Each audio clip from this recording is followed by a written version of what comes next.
Welcome to English Insight Podcast. Before this story begins, I want you to stop and think about one simple question. What if the company you admire most, the logo you trust, the device in your hand right now, was only months away from disappearing? Not failing slowly, not struggling quietly, but standing on the very edge of death. Tonight, you are not going to hear a success story. You are going to hear a warning, a confession, and a lesson written in failure. This is the story of a company that lost its soul, fired its own creator, and almost vanished from history. But listen carefully, because this story is not just about Apple. It is about you, your mistakes, your setbacks, your moments when everything feels broken. Stay until the end, because the difference between failure and greatness is often one decision, made at the darkest moment. This is the failure that almost killed Apple. Apple was dying. Yes, Apple, the company you know today, the company in your pocket, the company people call genius. But once, Apple was almost gone. Imagine this, a company created by a young man with big dreams, a company that promised to think different, a company that wanted to change the world. And then, everything started to fall apart. In the early 1980s, Apple was rising fast. The Macintosh was born. People were excited. But inside the company, there was chaos. Steve Jobs was young, brilliant, passionate, but also stubborn, emotional, hard to work with. Meetings turned into arguments, ideas turned into conflicts, vision turned into pressure, and slowly, the board lost trust. Can you imagine that moment, being removed from the company you created? Steve Jobs was fired.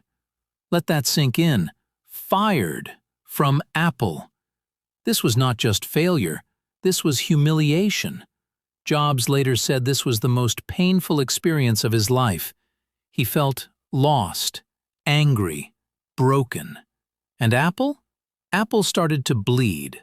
Without its visionary leader, the company lost direction. Too many products, no clear focus, no strong identity. Sales dropped, competition increased. Confidence disappeared. Microsoft was winning. Windows was everywhere. And Apple? Apple was confused. By the mid-1990s, Apple was losing millions of dollars. Some people believed Apple had only months left. Think about that. A company that once inspired the world, now fighting just to survive. Employees were scared. Customers were leaving. Investors were worried. Every decision felt desperate. New products failed, strategies failed, leadership failed. Apple tried to copy others instead of being itself, and that was the biggest mistake. Because Apple was never meant to follow. Apple was meant to lead. But at that moment, Apple forgot who it was. And here is the painful truth. Failure doesn't always come loudly. Sometimes it comes quietly, little by little, decision by decision, compromise by compromise. Apple didn't fail in one day, it failed slowly. And that is the most dangerous kind of failure, the kind you don't notice until it's almost too late. By 1997, Apple was on the edge of bankruptcy. Yes, bankruptcy. Imagine seeing your favorite brand, your dream company, standing on the edge of the cliff. Would you give up? Many people did, but history was about to turn. Because sometimes, failure is not the end. Sometimes, failure is a message. And Apple was about to receive the most important message of its life. In 1997, Apple made one last decision. They called him back. Steve Jobs, the man they once fired, the man they once doubted. When Jobs returned, he did not see a company. He saw a mess. Too many products, too many teams, too many ideas going nowhere. So he did something shocking. He cut almost everything. Dozens of products, gone. Confusing projects, canceled. Noise, silenced. People were scared. Is he destroying Apple? Is this too extreme? Is it too late? But Jobs knew one thing: focus is power. Apple did not need more ideas. Apple needed clarity. He reduced everything to one simple idea: make great products for real people. Then came a bold move. Jobs partnered with Microsoft. Yes, Microsoft, the same company that was beating Apple. People were shocked. But Jobs didn't care about pride. He cared about survival. Slowly, Apple started to breathe again. Then something beautiful happened. The iMac. Colorful, simple, different. It reminded the world what Apple was: creative, human, bold. Sales increased, confidence returned. But Jobs was not finished. He believed technology should feel good, look beautiful, be simple. Then came the iPod. 1,000 songs in your pocket. Not just a device, a feeling. And then everything changed. The iPhone. A phone. A computer. A revolution.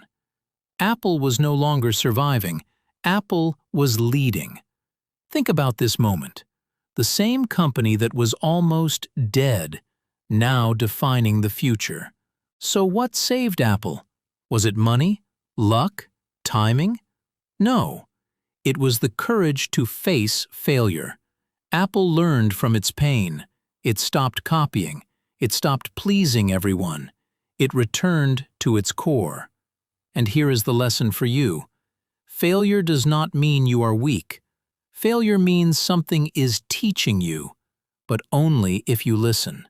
Steve Jobs once said, "I'm convinced that about half of what separates successful people from the non-successful ones is pure perseverance." Apple almost died, but failure did not kill it. Failure shaped it. So when you fail, when things fall apart, when people doubt you, ask yourself, is this the end, or is this the beginning?